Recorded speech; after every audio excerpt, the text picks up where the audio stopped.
Uwais Al-Qarni, terkenal dia di akhirat, terkenal dia di arasnya Allah, gak terkenal dia di dunia. Berkah apa pengorbanannya untuk orang tuanya. Nah, Uwais Al-Qarni ini saking cintanya sama Nabi Muhammad, dia pengen ketemu tapi nggak bisa. Sahabat Nabi, kalau yang namanya sahabat itu pernah memandang Nabi, sampai dikatakan Uwais Al-Qarni ini tabi'in, hidup di zaman Nabi tapi nggak pernah memandang Nabi Muhammad, sedangkan dia hidup sejaman dengan Nabi Muhammad, saking nggak ada waktunya untuk berjumpa dengan Nabi Muhammad. Nah, ibunya buta. Uwais Al-Qarni ini satu hari mengatakan kepada ibunya, "Wahai ibu, aku meminta izin ingin berjumpa dengan Rasulullah." Apa kata ibunya? "Wahai Uwais Al-Qarni, adakah engkau tega meninggalkan keadaan ibu seperti ini, wahai Uwais?" Apa kata Uwais Al-Qarni? "Tidak wahai ibu, diam di rumah, nurut." Uwais Al-Qarni, "Tapi anak sekarang kalau digituin, jangan nak, baik di rumah." Nantangnya luar biasa, tapi beliau Uwais Al-Qarni nurut apa yang dikatakan oleh ibunya. Dengar Uwais Al-Qarni, ibunya pengen melaksanakan haji tahun depan. Uwais Al-Qarni ini tadinya badannya kurus. Begitu ibunya bilang mau berangkat haji, ibunya ini gak bisa jalan, matanya buta. Uwais Al-Qarni dia hasil menggembala, dia beli sapi, dia beli anak sapi. Anak sapi dia beli, tiap hari ini anak sapi digembala, tapi ini anak sapinya digendong. Setiap hari dia gembala, dia gendong itu anak sapinya.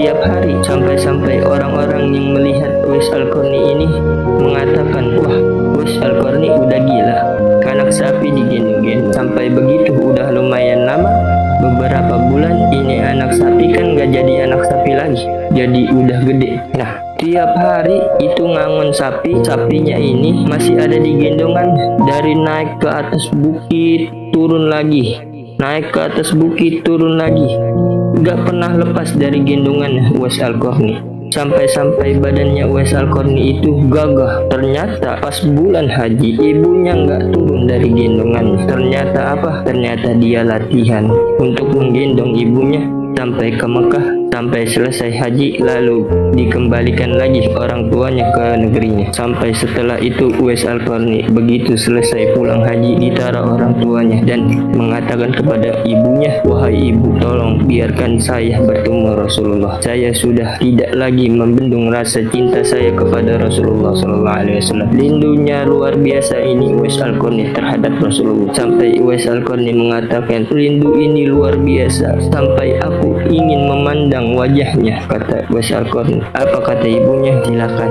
Uwais Al-Qarni, silahkan. Jika engkau ingin pergi, silahkan wahai anakku." Lalu Uwais Al-Qarni ini keluar. Cuma satu pesan dari ibunya, apa? "Jangan pergi terlalu lama."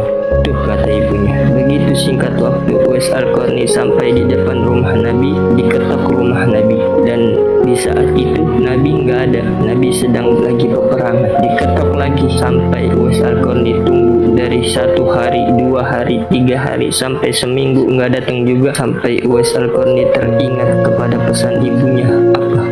"Boleh pergi tapi jangan terlalu lama." Kembali dengan penuh kesedihan Uwais Al-Qarni ini membawa sampai ketemu ibunya. Ibunya mengatakan, "Wahai anakku, sudahkah engkau berjumpa dengan Rasulullah?" Apa kata Uwais Al-Qarni? Wahai ibu, Rasulullah sedang pergi dalam peperangan." Apa jawab ibunya?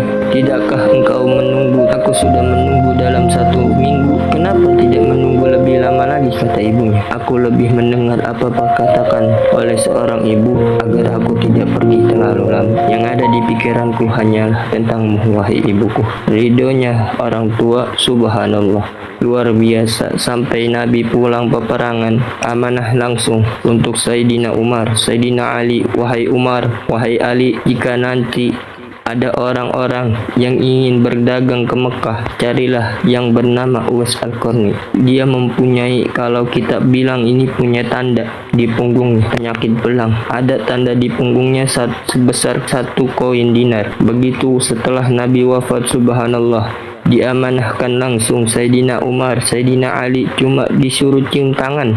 Cium tangannya Uwais Al-Qarni, minta doa darinya sampai akhirnya datang para pedagang tersebut. Dicarilah ini sama Sayyidina Umar, Sayyidina Ali, manakah yang bernama Uwais Al-Qarni. Khalifah saat itu bertanya, Uwais Al-Qarni yang mana? Uwais Al-Qarni yang mana? Ditunjuk sama sahabat itu. Ada perlu apa engkau mencari orang miskin itu?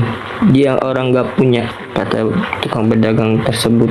Begitu berbondong-bondong Sayyidina Umar, Sayyidina Ali mencium tangan daripada Uwais Al-Qarni, lalu, wahai Uwais Al-Qarni, tolong doakan kami. Begitu dilihat pundaknya, betul ada tanda yang dikatakan oleh Nabi sebelum Nabi wafat. Itulah kenyataannya. Ternyata Nabi Muhammad SAW memberitahu Uwais Al-Qarni tidak terkenal di dunia, tapi terkenal di akhirat, terkenal di arasy Allah. Para malaikat berbincang-bincang tentang namanya karena baktinya dia kepada orang tua. Uwais Al-Qarni.